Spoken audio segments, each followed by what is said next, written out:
12ویں class کی کتاب مطالعہ پاکستان کی آڈیو ریکارڈنگ۔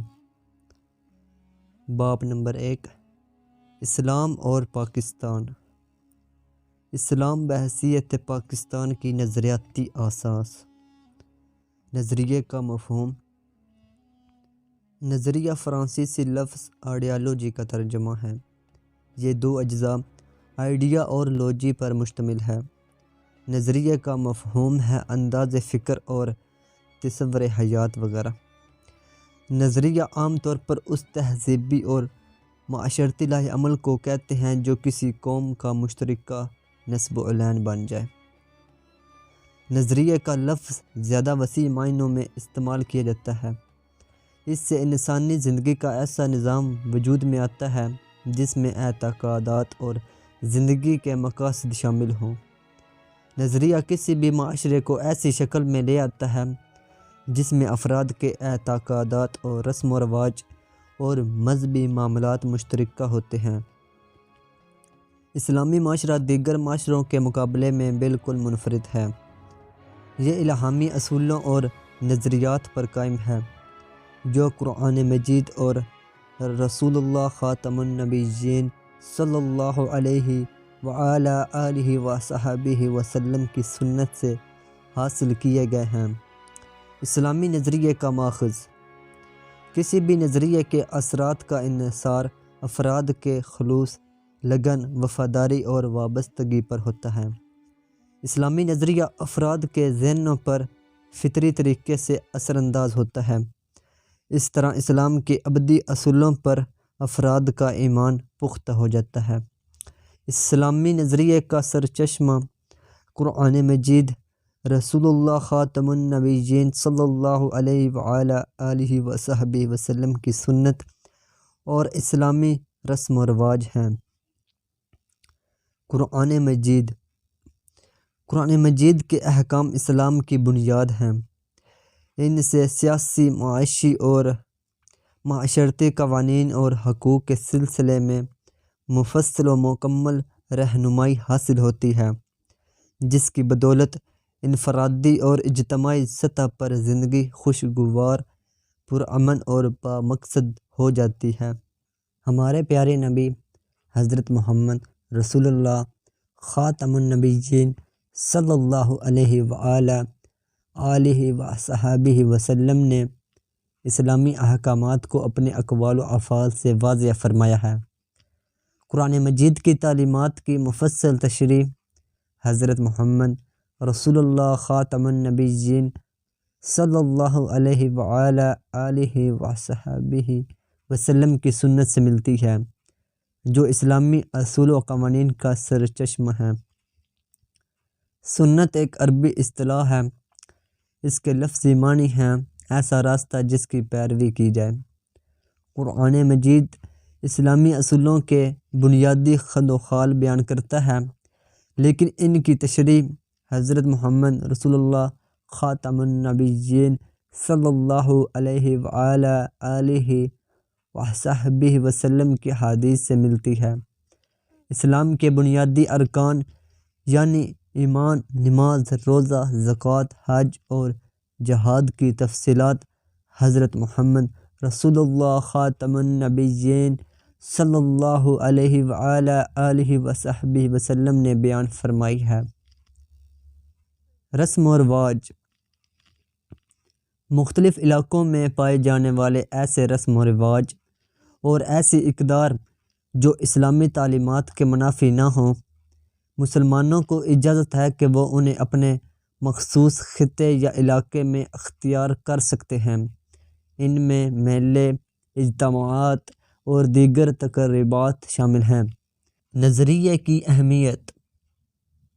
کسی قوم کے لیے نظریہ کیوں اہم ہوتا ہے؟ نظریے کی اہمیت مندرجہ ذیل وجوہات کی بنا پر واضح ہوتی ہے۔ خیالات کا عکاس۔ نظریہ افکار و خیالات کا عکاس ہوتا ہے۔ یہ معاشرے میں رہن سہن، سوچ، طرز فکر اور باہمی تعلقات کے اصول متعین کرتا ہے۔ قومی اتحاد کا سرچشمہ۔ نظریہ لوگوں کو ایک پلیٹ فارم پر جمع کرتا ہے اور اتحاد کا سرچشمہ بنتا ہے۔ رضائے الہی کا حصول۔ اسلامی نظریہ انسانوں کو فلاح و بہبود کے لیے جدوجہد پر ابھارتا ہے، جس کے نتیجے میں اللہ تعالیٰ راضی ہوتا ہے۔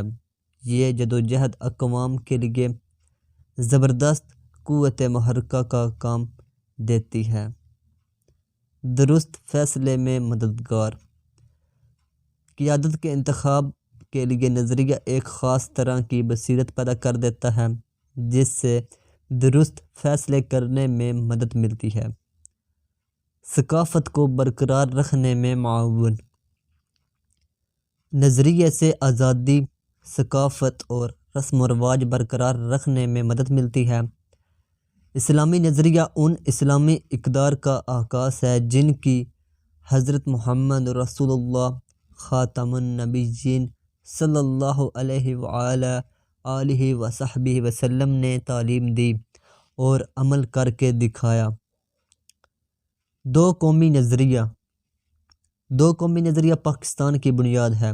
برصغیر پاک و ہند میں دو قومیں یعنی ہندو اور مسلمان آباد تھیں، جن کی سیاسی، مذہبی، معاشرتی اور معاشی اقدار مختلف تھیں۔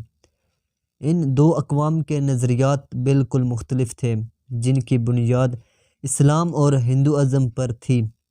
تحریک پاکستان کی بنیاد پر دو قومی نظریہ تھا، یعنی برصغیر پاک و ہند میں ہندو اور مسلمان دو مختلف قومیں جو ہندوازم اور اسلام پر ایمان رکھتی تھیں۔ ان دونوں اقوام کے طرز زندگی اور بود و پاش بالکل مختلف تھے۔ اس دو قومی نظریے کی بنیاد پر مسلمانان ہند نے اپنے لیے الگ ریاست کا مطالبہ کیا اور آخرکار پاکستان معرض وجود میں آیا۔ دو قومی نظریے کا آغاز سر سید احمد خان کے مطالبے جداگانہ انتخابات سے ہوا۔ مسلمانوں کے دیگر رہنماؤں نے وائسرائے لارڈ منٹو سے شملہ کے مقام پر 1906 میں ملاقات کر کے اس مطالبے کو دہرایا اور اسی مطالبے کی بنیاد پر مسلم لیگ کا قیام عمل میں آیا۔ مسلم لیگ نے اس مطالبے کو آگے بڑھایا۔ علامہ محمد اقبال رحمۃ اللہ علیہ نے 1930 کے مسلم لیگ کے اجلاس الہ آباد میں صدارتی خطبے دیتے ہوئے فرمایا کہ ہندوستان کے شمال مغربی علاقے جہاں مسلمان اکثریت میں ہیں پر مشتمل مسلمانوں کا آزاد ملک بنایا جائے۔ قائد اعظم رحمۃ اللہ علیہ نے بھی اس نظریے کو آگے بڑھایا اور 1940 میں لاہور کے مسلم لیگ کے سالانہ جلسہ میں دو قومی نظریے کی وضاحت کرتے ہوئے مسلمانوں کے لیے الگ ملک کا مطالبہ کیا۔ اس جلسے میں متفقہ طور پر ایک قرارداد منظور ہوئی، جسے قرارداد لاہور یا قرارداد پاکستان کا نام دیا گیا، جس کو عملی جامہ پہناتے ہوئے قائد اعظم رحمۃ اللہ علیہ نے 1947 میں پاکستان بنایا۔ اسلام کے بنیادی اصول۔ اقدار اعلیٰ۔ اسلامی معاشرہ اس بات پر کامل ایمان رکھتا ہے کہ اس کائنات کو اللہ تعالیٰ نے پیدا کیا اور وہی اس پوری کائنات کا حاکم اعلیٰ ہے۔ عوام کے نمائندے صرف ان حدود کے اندر اختیار استعمال کر سکتے ہیں جو اسلام نے متعین کر دی ہیں، تاہم عوام کو اس امر کی مکمل آزادی ہوتی ہے کہ وہ ریاست کے معاملات چلانے کے لیے اللہ تعالیٰ سے ڈرنے والے صالح، متقی اور پرہیزگار افراد کو منتخب کریں۔ اسلامی معاشرے میں حکمرانوں پر عوام کو اس وقت تک اعتماد رہتا ہے جب تک کہ وہ اسلامی قوانین کی پیروی کریں۔ اسی سے اسلام میں جمہوریت کا تصور واضح ہوتا ہے۔ عدل و انصاف۔ عدل کے لفظی معنی ہیں کہ صحیح چیز کو صحیح جگہ پر رکھنا۔ یہ قانون الہی کی اصل بنیاد ہے۔ زندگی کا کوئی بھی پہلو عدل کے بغیر مکمل نہیں ہو سکتا۔ یہ عدل و انصاف ہی ہے جس کی بنا پر کوئی معاشرہ پرامن اور خوشحال ہو سکتا ہے۔ صرف عادلانہ نظام ہی میں افراد کے کردار کی تعمیر و تشکیل اور اجتماعی بہتری ممکن ہے۔ اسلام عدل قائم کرنے پر زور دیتا ہے۔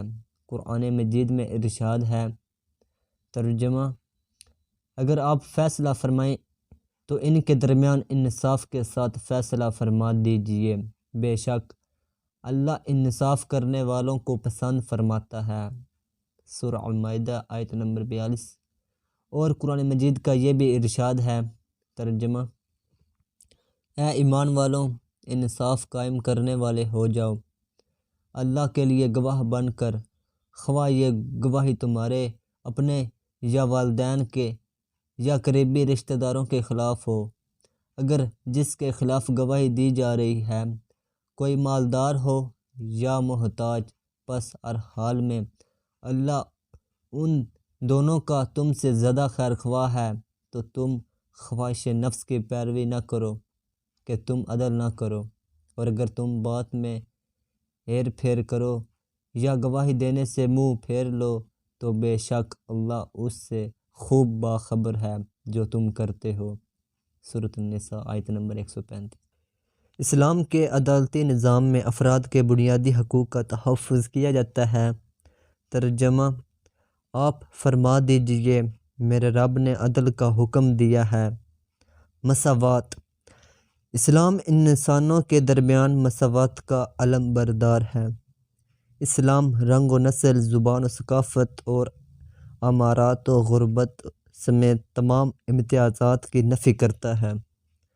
حضرت محمد رسول اللہ خاتم النبیین صلی اللہ علیہ وعلی آلہ وصحبہ وسلم نے حجۃ الوداع کے موقع پر فرمایا، ترجمہ: تمام انسان حضرت آدم علیہ السلام کی اولاد ہیں۔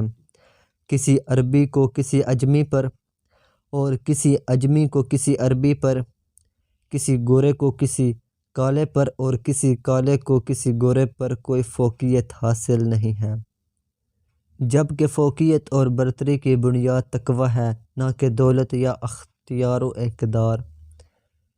اسلامی قانون میں تمام انسان برابر ہیں اور انہیں یکساں قانونی تحفظ اور ترقی کے مساوی مواقع حاصل ہیں۔ اخوت: اخوت کے معنی بھائی چارے کے ہیں۔ قرآن مجید میں ارشاد ہے، ترجمہ: بے شک سب اہل ایمان تو آپس میں بھائی بھائی ہیں۔ سورہ الحجرات آیت نمبر 10۔ اخوت کا اصول اسلامی معاشرے کا ایک اہم پہلو ہے۔ بھائی بھائی ہونے کی حیثیت سے وہ ایک دوسرے کے دکھ سکھ اور خوشی اور غم میں شریک ہوتے ہیں۔ اخوت اور بھائی چارے کا احساس محبت، باہمی تعاون اور قربانی کے جذبات کو ابھارتا اور فروغ دیتا ہے۔ ہمارے پیارے نبی حضرت محمد رسول اللہ خاتم النبیین صلی اللہ علیہ وعلی آلہ وصحبہ وسلم نے فرمایا، ایک مسلمان دوسرے مسلمان کا بھائی ہے۔ صحیح بخاری۔ ایک اور موقع پر آپ رسول اللہ خاتم النبیین صلی اللہ علیہ وعلی آلہ وصحبہ وسلم نے فرمایا، آپس میں کینہ نہ رکھو، حسد نہ کرو، ایک دوسرے سے منہ نہ پھیرو اور سب بھائی بھائی بن جاؤ۔ صحیح بخاری۔ مختصر یہ کہ ایک مسلمان کو اپنے دوسرے مسلمان بھائی سے کس قسم کی کدورت نہیں رکھنی چاہیے اور نہ ہی حسد کرنا چاہیے۔ مسلمان تو مسلمان ہے، اسلام تو غیر مسلموں کے خلاف بھی سازش کرنے اور برے خیالات رکھنے کی اجازت نہیں دیتا۔ رواداری: رواداری اور برداشت اسلام کی نظر میں نہایت عظیم نیکیاں ہیں جو انسان کو مشکل اور دشواری سے بچاتی ہیں اور دوسروں کے لیے پیار و محبت کا ذریعہ بنتی ہیں۔ لوگوں کے درمیان سماجی تعلقات قائم کرنے کا بہترین ذریعہ یہ ہے کہ دوسروں کی غلطیوں کو نظر انداز کیا جائے۔ باہمی جھگڑوں سے بچنے کے لیے رواداری بہترین ذریعہ ہے۔ اس کی وجہ سے اخوت اور امن کا ماحول فروغ پاتا ہے اور انسانی رشتوں میں استحکام آتا ہے۔ آپ رسول اللہ خاتم النبیین صلی اللہ علیہ وعلی آلہ وصحبہ وسلم نے اپنے قول و فعل سے رواداری کا درس دیا ہے۔ اللہ تعالیٰ نے قرآن حکیم میں فرمایا ہے، ترجمہ: دین میں کوئی زبردستی نہیں ہے، بے شک ہدایت گمراہی سے خوب واضح ہو چکی ہے۔ سورہ بقرہ۔ یہ رواداری کا ایک سنہری اصول ہے کہ اسلامی معاشرے میں غیر مسلموں کے جائز حقوق کا احترام کیا جاتا ہے اور انہیں مکمل تحفظ فراہم کیا جاتا ہے۔ اسی لیے ایسے افراد پر نظر رکھنا ضروری ہوتا ہے جو اپنے خیالات اور نظریات کو دوسروں پر مسلط کرتے ہیں اور دوسروں کے جذبات مجروح کرتے ہیں۔ اسلامی اصولوں کے عوامی اخلاق پر اثرات۔ اسلامی اصول جن کا ذکر اوپر کیا گیا ہے پاکستان میں عوامی اخلاق پر مثبت طور پر اثر انداز ہوتے ہیں، لوگوں کو عدل و انصاف پر قائم رہنے پر راغب کرتے ہیں۔ اسلامی اصولوں کو اپنانے سے سماجی تفریق ختم ہو جاتی ہے اور لوگوں میں مل جل کر رہنے کا سلیقہ پیدا ہوتا ہے اور باہمی سماجی تعلقات قائم ہوتے ہیں۔ اسی طرح اخوت اور امن و امان کا ماحول فروغ پاتا ہے۔ اسلامی فلاحی ریاست کی تعریف اور فرائض۔ تعریف: اسلامی فلاحی ریاست سے مراد ایسی ریاست ہے جو اسلامی اصولوں پر مبنی عوام کی فلاح و بہبود کے لیے کام کر رہی ہو اور جس کا مقصد ایسا معاشرہ قائم کرنا ہو جہاں عدل و انصاف، مساوات، اخوت اور معاشی خوشحالی ہو۔ فرائض: اسلامی فلاحی ریاست کے فرائض سے مراد شہریوں کے وہ حقوق ہیں جنہیں ادا کرنا ریاست پر لازم ہے۔ اسلامی فلاحی ریاست پر شہریوں کے معاشی، معاشرتی، سیاسی اور دیگر مسائل کو حل کرنے کی پوری ذمہ داری عائد ہوتی ہے۔ عوام کی روحانی و مادی فلاح و بہبود کرنا، ان کی بنیادی ضروریات کو پورا کرنا، ان کو سہولیات مہیا کرنا، انہیں نیکی کی راہ پر لگانا اسلامی فلاحی ریاست کا فریضہ ہے۔ اسلامی فلاحی ریاست کے چند فرائض ذیل میں درج کیے جاتے ہیں۔ حکومت الہیہ کا قیام۔ اسلامی فلاحی ریاست میں اقتدار اعلیٰ اللہ تعالیٰ کو حاصل ہے۔ مسلمان حاکم اپنے اختیارات کو اللہ تعالیٰ کی امانت سمجھتے ہوئے استعمال کرتے ہیں۔ حکومت الہیہ کے قیام کا مقصد لوگوں کو برے کاموں سے روکنا اور بھلائی کے کاموں کے لیے تیار کرنا ہوتا ہے، یعنی امر بالمعروف اور نہی عن المنکر، تاکہ لوگوں میں بھائی چارہ، محبت، امن اور ہمدردی کا جذبہ پیدا ہو اور لوگ امن و سکون سے زندگی بسر کر سکیں۔ نمبر 2، اسلامی قوانین کا نفاذ۔ اسلامی فلاحی مملکت میں سربراہ ریاست عوام کا خادم ہوتا ہے۔ قرآن مجید اور سنت رسول اللہ خاتم النبیین صلی اللہ علیہ وآلہ آلہ وصحبہ وسلم پر مبنی قانون سازی اور اس کا نفاذ حاکم کی اولین ذمہ داری ہے، کیونکہ قرآن مجید اور سنت رسول اللہ خاتم النبیین صلی اللہ علیہ وآلہ آلہ وصحبہ وسلم کے دیے ہوئے قوانین ہی عوام کی فلاح کے ضامن ہیں۔ اسلامی ریاست میں حکمران ظالم کے مقابلے میں مظلوم کے ساتھ کھڑا ہوتا ہے۔ نمبر 3، بنیادی ضروریات کی تکمیل۔ عوام کو تمام بنیادی ضروریات یعنی روٹی، کپڑا اور مکان مہیا کرنا اسلامی ریاست کی اہم ذمہ داری ہے۔ سوشل سیکورٹی کی تمام سکیموں کو پایہ تکمیل تک پہنچانا اسلامی ریاست کا فریضہ ہے۔ مدینہ منورہ کی اسلامی فلاحی ریاست میں بیت المال کا قیام اپنے شہریوں کی بنیادی ضروریات کی تکمیل کی طرف ایک مؤثر قدم تھا۔ نمبر 4، سہولیات کی فراہمی۔ عوام کو بنیادی ضروریات مہیا کرنے کے بعد اسلامی فلاحی ریاست انہیں معقول زندگی گزارنے کے لیے دیگر سہولیات اور آسائشات کی فراہمی کو یقینی بناتی ہے، مثلاً تعلیم، صحت اور آمد و رفت کی سہولتیں وغیرہ۔ ایک بہتر زندگی کے لیے تمام سہولیات مہیا کرنا اسلامی ریاست کی ذمہ داری ہے۔ نمبر 5، دولت کی منصفانہ تقسیم۔ اسلامی فلاح ریاست قوم کی دولت کو چند ہاتھوں میں مرتکز نہیں ہونے دیتی، بلکہ دولت کی گردش کو یقینی بناتی ہے تاکہ معاشرے کے تمام افراد اس سے مستفید ہو سکیں۔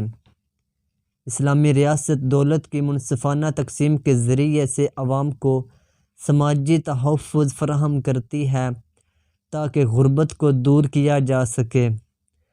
حضرت عمر فاروق رضی اللہ تعالی عنہ کا دور ایک مثالی دور تھا جس میں غربت اور مفلسی ختم ہو گئی تھی اور تقریباً ہر شخص باعزت زندگی بسر کرنے لگا تھا۔ نمبر 6، اجتماعی ترقی۔ اجتماعی ترقی کے لیے صنعتی، زرعی اور معدنی اور تجارتی ترقی کے منصوبے بنانا، انہیں نافذ کرنا اسلامی فلاحی ریاست کی ذمہ داری ہے۔ اسلامی ریاست اجتماعی بھلائی کے لیے ملکی وسائل کو بھی قبضے میں لے سکتی ہے، البتہ اس کے لیے معاوضہ فوری طور پر ادا کرنا لازم ہوگا۔ اسلامی ریاست مملکت کی زمین کو بھی عوام کی بھلائی کے لیے استعمال کر سکتی ہے۔ نمبر 7، امن و امان۔ اسلامی فلاحی ریاست کا فرض ہے کہ امن و امان قائم کرے تاکہ عوام پرسکون زندگی بسر کر سکیں اور ان کی جان و مال اور عزت آبرو کی حفاظت ممکن ہو۔ اس کے لیے قوانین کا مؤثر نفاذ اور نظام عدل کا مضبوط اور خود مختار ہونا ضروری ہے۔ نمبر 8، ملکی دفاعی نظام۔ مملکت کو اندرونی و بیرونی خطرات سے بچانا اور ملکی سرحدوں کی حفاظت کے لیے دفاع کا انتظام کرنا ریاست کی ذمہ داری ہے۔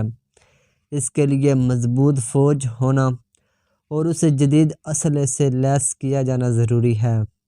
نمبر 9، خارجہ پالیسی۔ بیرونی ممالک سے تعلقات استوار کرنا، انہیں فروغ دینا اور قومی مفاد کے حصول کے لیے بین الاقوامی سطح پر مناسب اقدامات اٹھانا خارجہ پالیسی کہلاتی ہے۔ اسلامی فلاحی ریاست کا فرض ہے کہ وہ اسلامی ممالک کے ساتھ تعلقات کو اپنی خارجہ پالیسی کی ترجیحات میں شامل کرے تاکہ بین الاقوامی سطح پر اسلامی بھائی چارے کی عمدہ مثال پیش کی جا سکے۔ اسلامی فلاحی ریاست کے بنیادی اصول۔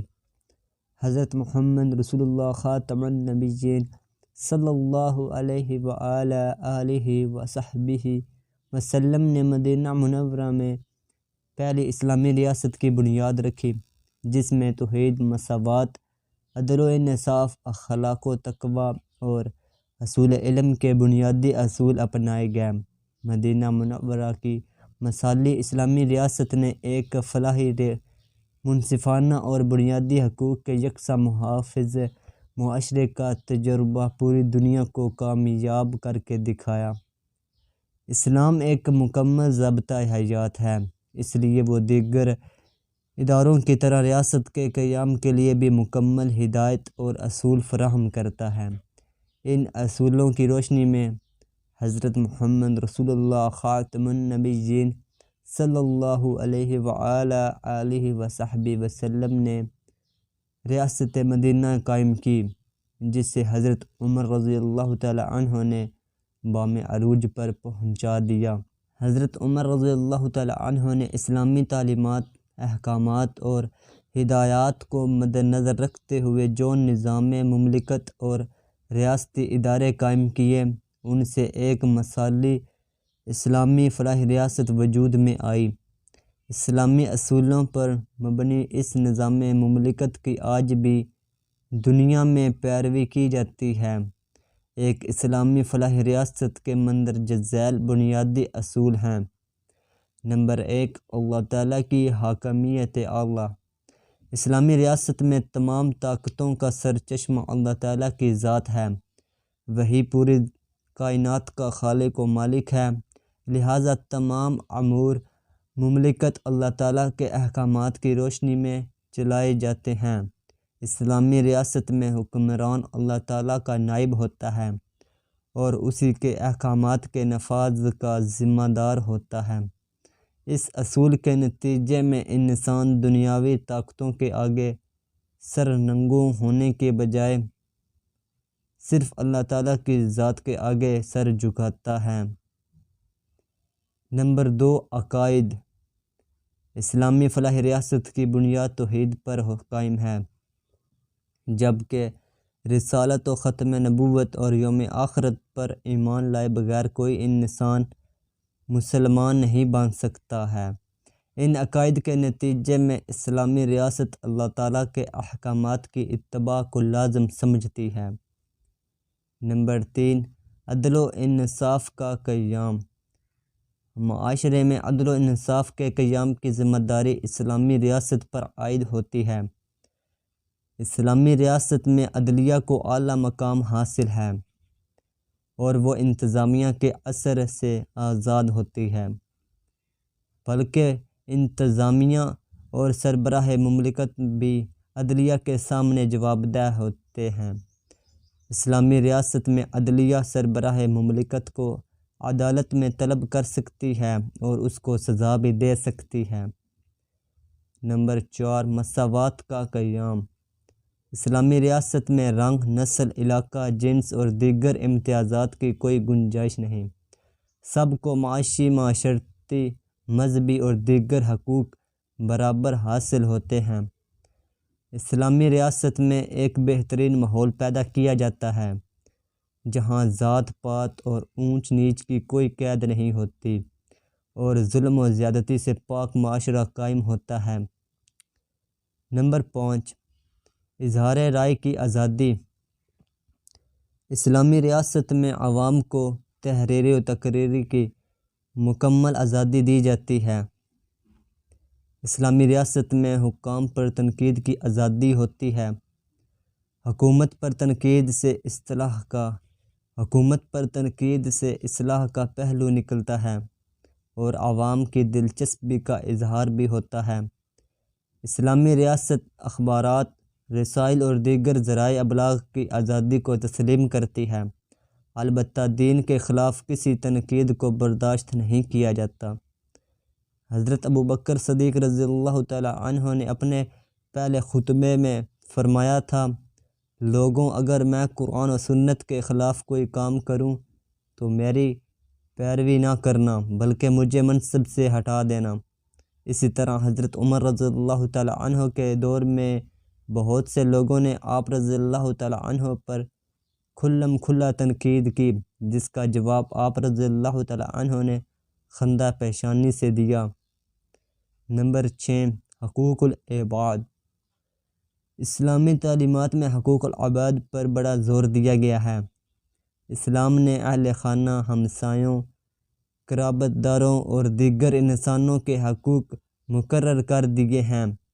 حقوق العباد ادا کرنے سے معاشرے میں اخوت، بھائی چارے، امن و سکون، راحت و قلب کی وہ فضا قائم ہوتی ہے جس سے معاشرہ جنت نظیر بن جاتا ہے۔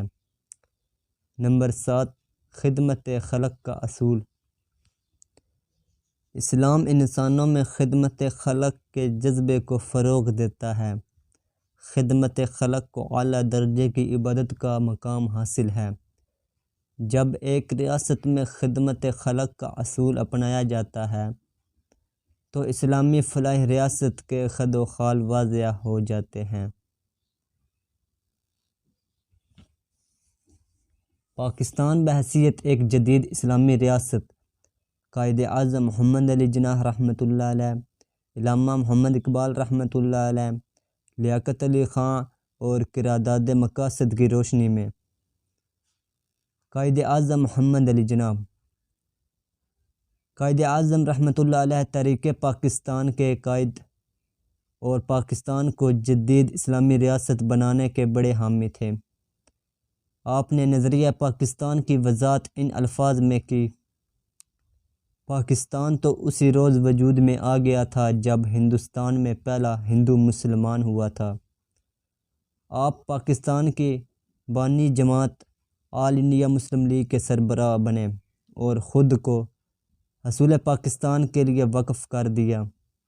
آپ نے مارچ 1940 منٹو پارک لاہور میں مسلم لیگ کے جلسے سے خطاب کرتے ہوئے دو قومی نظریے کی تشریح کی اور فرمایا کہ ہندوستان میں دو قومیں بستی ہیں جن کی کوئی قدر مشترک نہیں، لہٰذا مسلمانوں کے لیے الگ مملکت کی ضرورت ہے۔ اجلاس کے اختتام پر قرارداد لاہور منظور کروائی گئی، جن میں الگ وطن کا مطالبہ کیا گیا۔ قائد اعظم رحمۃ اللہ علیہ نے مارچ 1940 میں طلباء کو مخاطب کرتے ہوئے فرمایا، ہمارا رہنما اسلام ہے اور یہی ہماری زندگی کا مکمل ضابطہ ہے۔ قائد اعظم رحمۃ اللہ علیہ نے چند دن بعد فرمایا، صرف پاکستان ہی مسلمانوں کی آزادی اور اسلام کی شان و شوکت کا ضامن ہے۔ قائد اعظم رحمۃ اللہ علیہ نے مسلم لیگ کے 1943 کے سالانہ اجلاس منعقدہ کراچی میں فرمایا، وہ کون سا رشتہ ہے جس سے منسلک ہونے سے تمام مسلمان جسد واحد کی طرح ہیں؟ وہ کون سی چٹان ہے جس پر ملت کی عمارت استوار ہے؟ وہ کون سا لنگر ہے جس سے امت کی کشتی محفوظ ہے؟ وہ رشتہ، وہ چٹان اور وہ لنگر اللہ تعالیٰ کی کتاب قرآن مجید ہے۔ قائد اعظم رحمۃ اللہ علیہ نے جون 1945 میں پشاور میں طلباء سے خطاب کرتے ہوئے فرمایا، ہماری قوم آزادی حاصل کرنے کی اہل ہے، جس میں اسلام کے اصولوں پر عمل درآمد کرنا ممکن ہوگا اور نظریہ اسلام کی حفاظت ہو سکے گی۔ قائد اعظم رحمۃ اللہ علیہ نے مسلمانوں کو آگے آنے کی دعوت دیتے ہوئے فرمایا، آپ ہی اسلام کے خادم ہیں، آپ منظم ہو جائیں اور اپنے لیے آزادی حاصل کریں۔ قائد اعظم رحمۃ اللہ علیہ نے 21 مارچ 1948 کو ڈھاکہ میں عوام سے خطاب کرتے ہوئے فرمایا، میں چاہتا ہوں کہ آپ سندھی، بلوچی، پنجابی، پٹھان اور بنگالی بن کر بات نہ کریں۔ یہ کہنے میں آخر کیا فائدہ ہے کہ ہم پنجابی، سندھی یا پٹھان ہیں، ہم تو بس مسلمان ہیں۔ قائد اعظم رحمۃ اللہ علیہ نے علی گڑھ میں خطاب کرتے ہوئے نظریہ پاکستان کو ان الفاظ میں واضح فرمایا، پاکستان کے مطالبے کا محرک اور مسلمانوں کے لیے جداگانہ مملکت کی وجہ کیا تھی؟ تقسیم ہند کی ضرورت کیوں محسوس ہوئی؟ اس کی وجہ ہندوؤں کی تنگ نظری ہے، نہ انگریزوں کی چال۔ یہ تو اسلام کا بنیادی مطالبہ ہے۔ فلاحی و رفاہی مملکت کا بہترین تصور اسلام کے سوا کون دے سکتا ہے؟ اور دنیا میں لافانی اصولوں اور قوانین پر مشتمل نظام حیات قرآن مجید سے بڑھ کر کیا ہو سکتا ہے؟ قائد اعظم رحمۃ اللہ علیہ نے کبھی کسی فرقہ واریت کا پرچار نہیں کیا۔ ہمیں قائد اعظم رحمۃ اللہ علیہ کے پاکستان کو ان کے اصولوں کے مطابق بنانا ہوگا۔ علامہ محمد اقبال رحمۃ اللہ علیہ۔ علامہ محمد اقبال رحمۃ اللہ علیہ نے دو قومی نظریے کے حوالے سے دعویٰ کیا کہ ہندو اور مسلمان ایک مملکت میں اکٹھے نہیں رہ سکتے اور مسلمان جلد یا بددیر اپنی جداگانہ مملکت بنانے میں کامیاب ہو جائیں گے۔ علامہ محمد اقبال رحمۃ اللہ علیہ نے بر صغیر میں واحد قوم کے وجود کا تصور مسترد کر دیا اور مسلم قوم کی جداگانہ حیثیت پر زور دیا۔ اسلام کو ایک مکمل نظام مانتے ہوئے علامہ محمد اقبال رحمۃ اللہ علیہ نے اسی بنیاد پر برصغیر کے شمال مغرب میں علیحدہ مسلم ریاست کے قیام کا تصور آل انڈیا مسلم لیگ کے اجلاس سے منعقدہ 1930 میں پیش کیا۔ انہوں نے واضح کہا، انڈیا ایک برصغیر ہے، ملک نہیں۔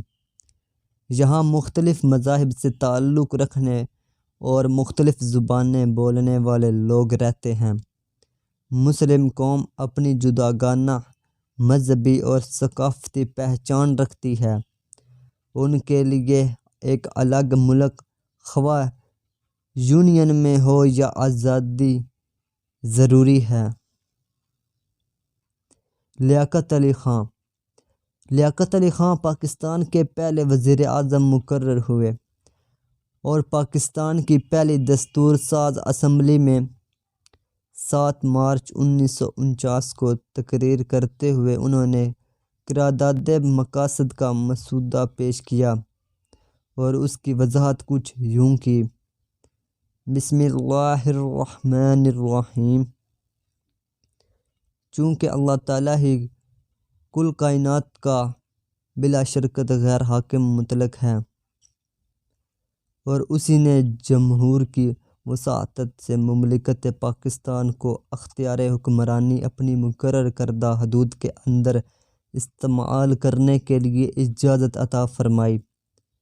چونکہ یہ اختیار حکمرانی ایک مقدس امانت ہے، لہٰذا جمہور پاکستان کی نمائندہ مجلس دستور ساز فیصلہ کرتی ہے کہ آزاد اور خود مختار مملکت پاکستان کے لیے ایک دستور مرتب کیا جائے، جس کی روح سے مملکت تمام حقوق و اختیارات حکمرانی عوام کے منتخب کردہ نمائندوں کے ذریعے سے استعمال کرے، جس میں اصول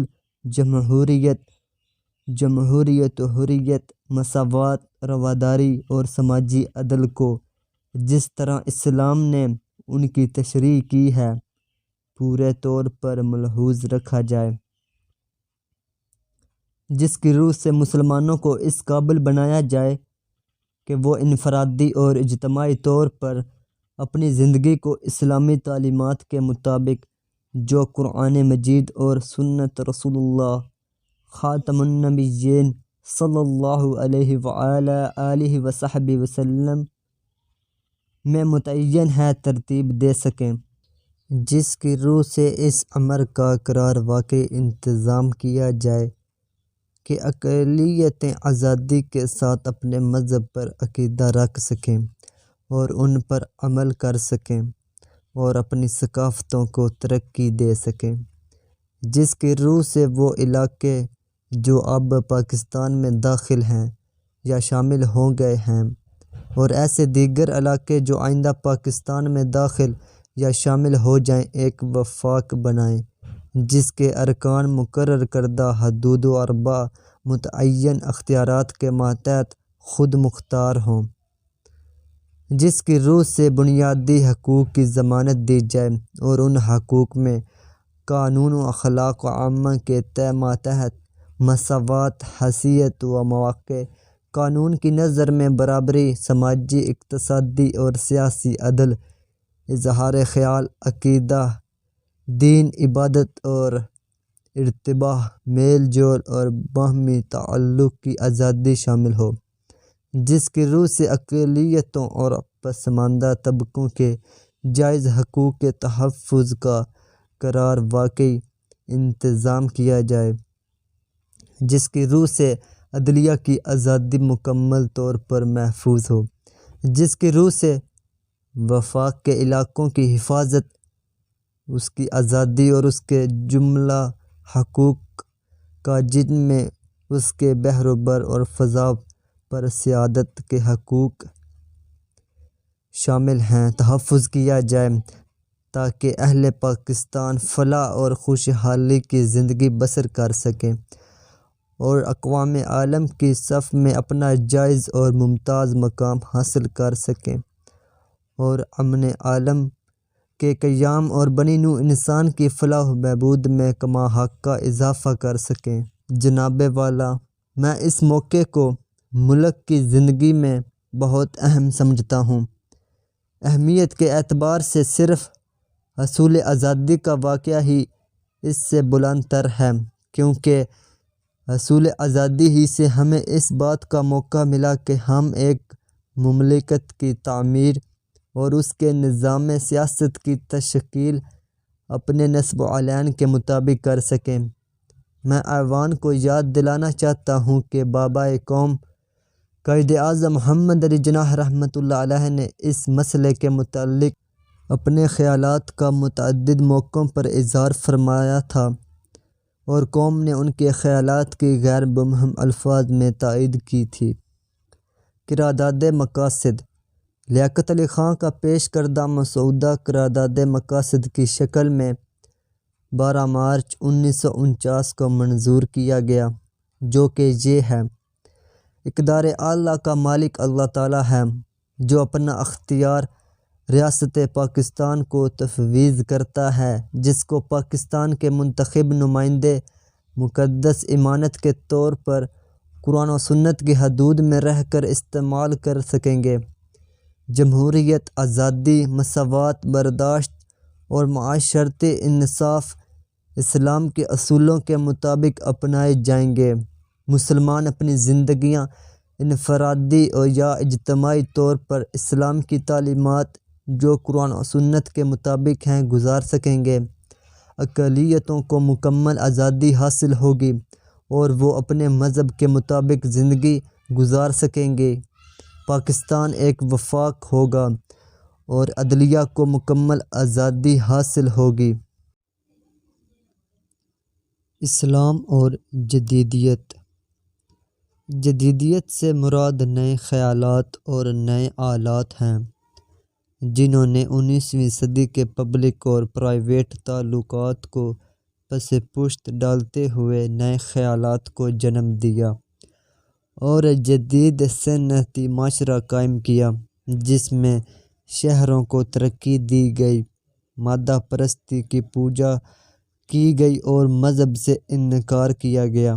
یعنی جدیدیت نے پرانی روایات مسترد کرتے ہوئے نئی معاشرتی اقدار قائم کی، جن کا مذہب سے کوئی سروکار نہیں ہے۔ اسلام نے انسانیت کی بہبود و ترقی کے لیے جدید خیالات کی ہمیشہ حوصلہ افزائی کی ہے۔ قرآنی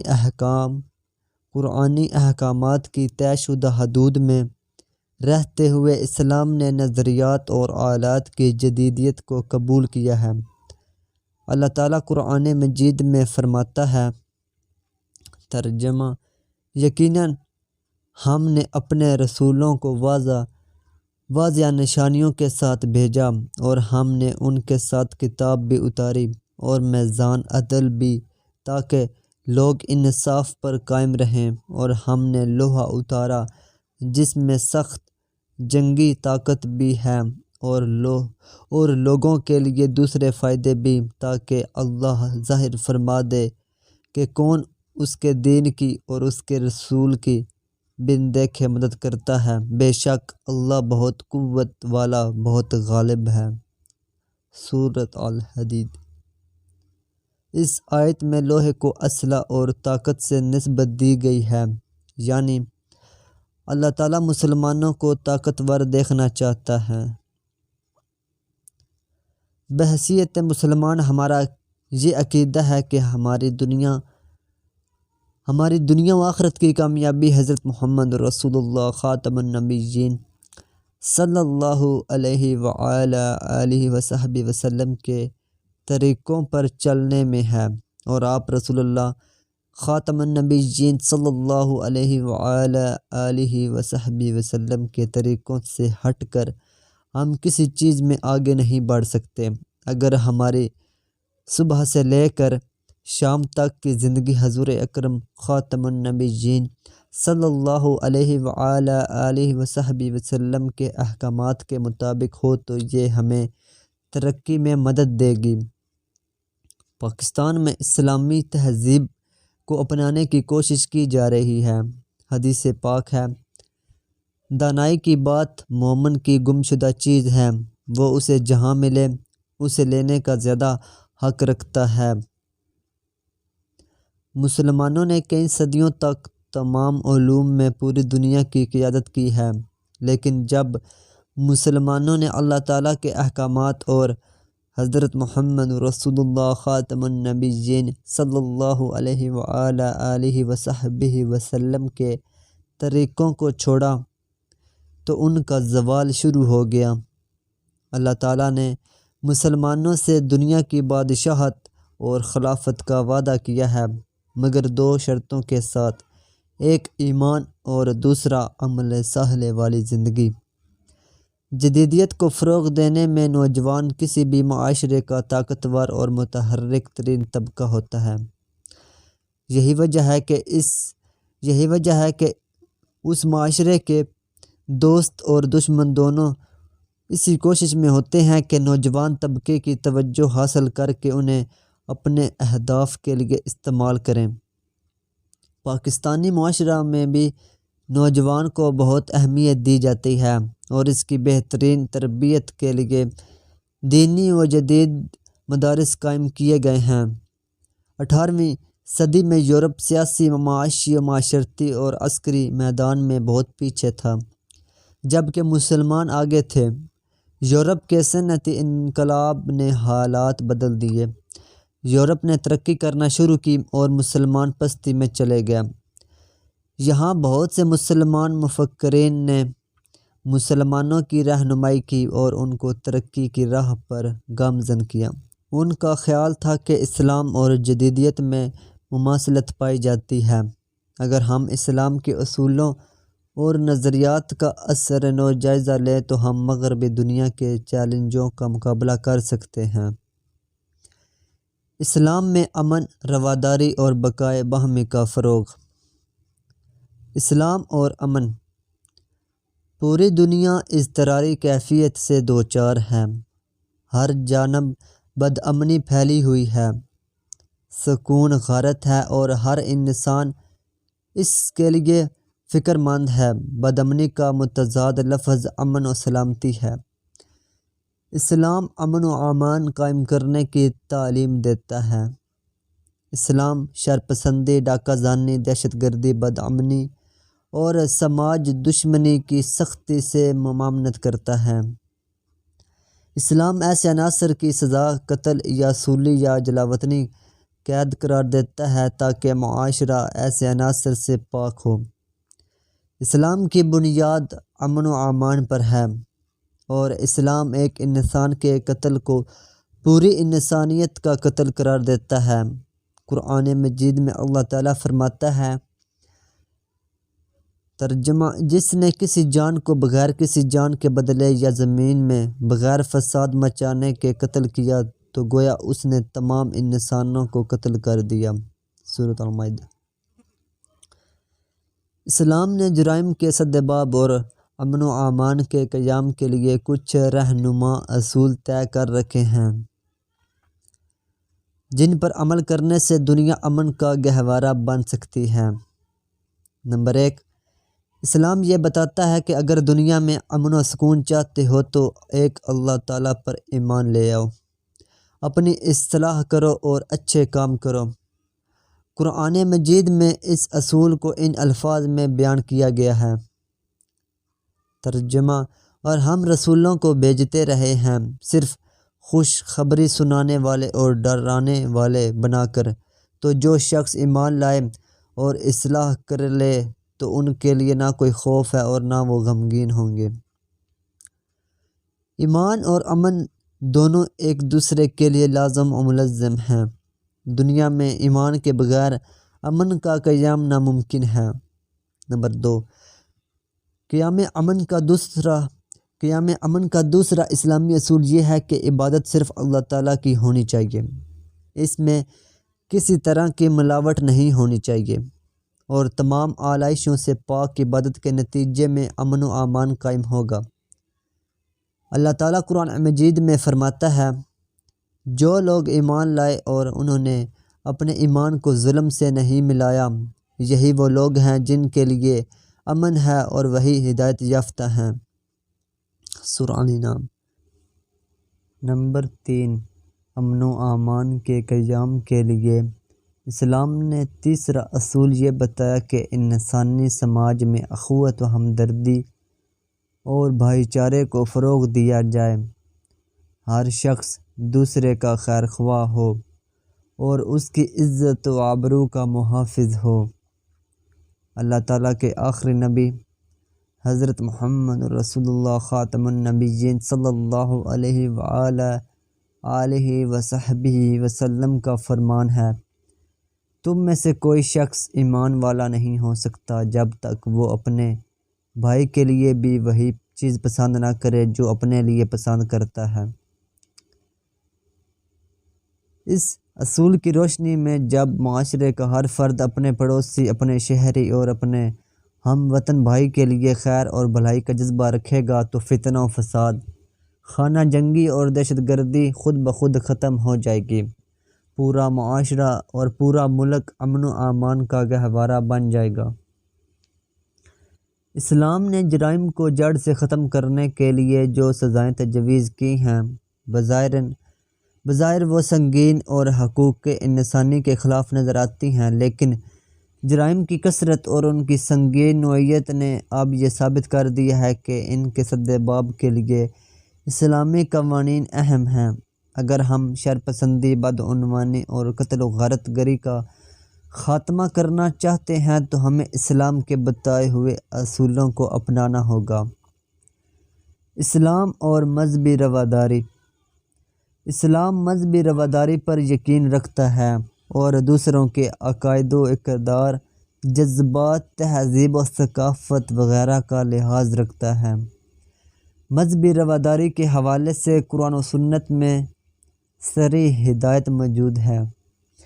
رواداری کے تعلق سے قرآن مجید کا سب سے بنیادی اصول یہ ہے کہ دین میں کوئی جبر نہیں۔ یہ انسان کی آزادی، فکر و عقیدت کا سب سے اہم اعلامیہ چارٹر ہے۔ کسی کے لیے یہ جائز نہیں ہے کہ وہ اپنی مرضی کے فکر و عقیدے کو دوسروں پر مسلط کرنے کی کوشش کرے۔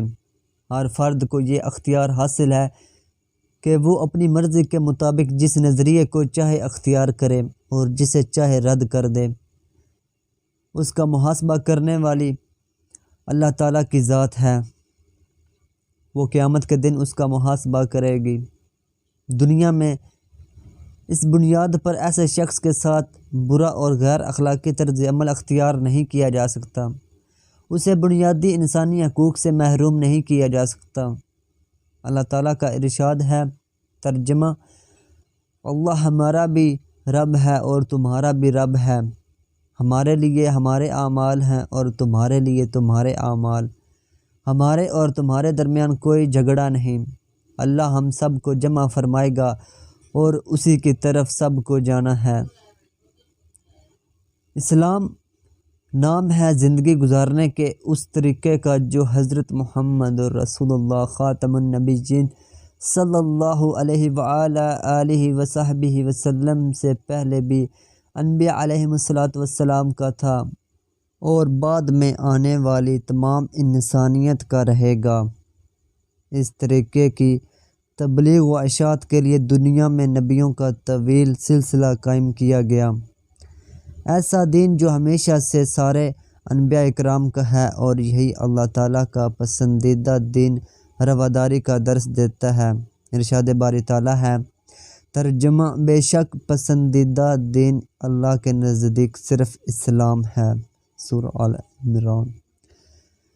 حضرت عمر رضی اللہ تعالیٰ عنہ نے غیر مسلموں کے حقوق کی حفاظت کے لیے جو معاہدہ تحریر فرمایا، اس کے بعد اجزاء اس طرح ہیں: یہ امان ہے جو اللہ تعالیٰ کے غلام امیر المومنین حضرت عمر رضی اللہ تعالیٰ عنہ نے اہل ایلیہ کو دی۔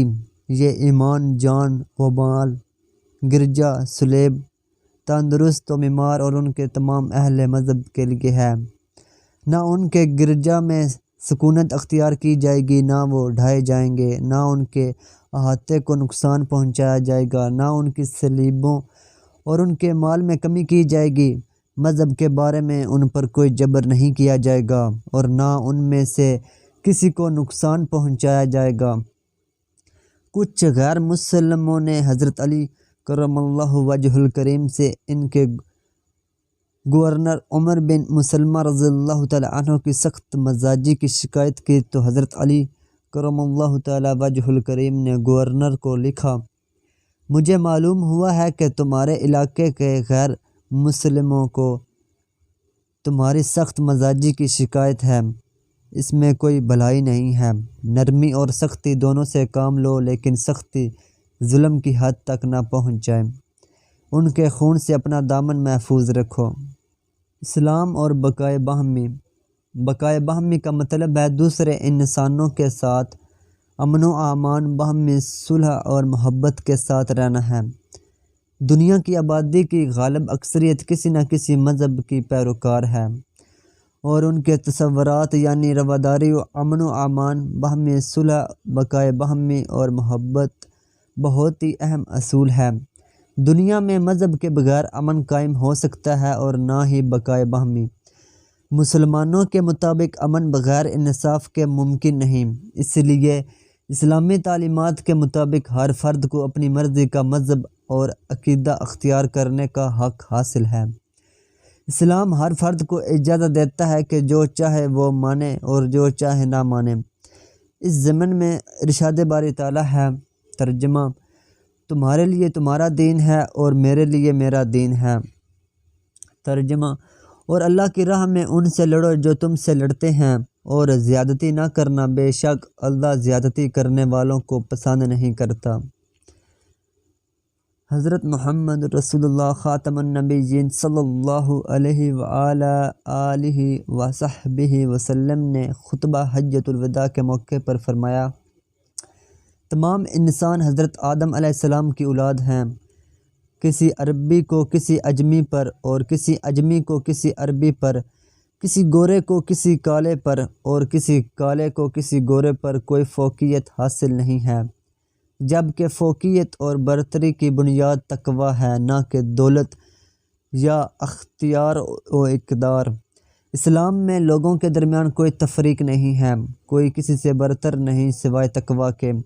اسلامی قانون میں تمام انسان برابر ہیں اور انہیں یکساں قانونی تحفظ اور ترقی کے مساوی مواقع حاصل ہیں۔ اسلام نے بلا تفریق مذہب و ملت انسانی برادری کا جو تصور پیش کیا ہے، اگر اس پر سچائی سے عمل کر لیا جائے تو یہ شر و فساد، ظلم و جبر اور بے پناہ فسادات سے بھری ہوئی دنیا امن کا گہوارہ بن جائے۔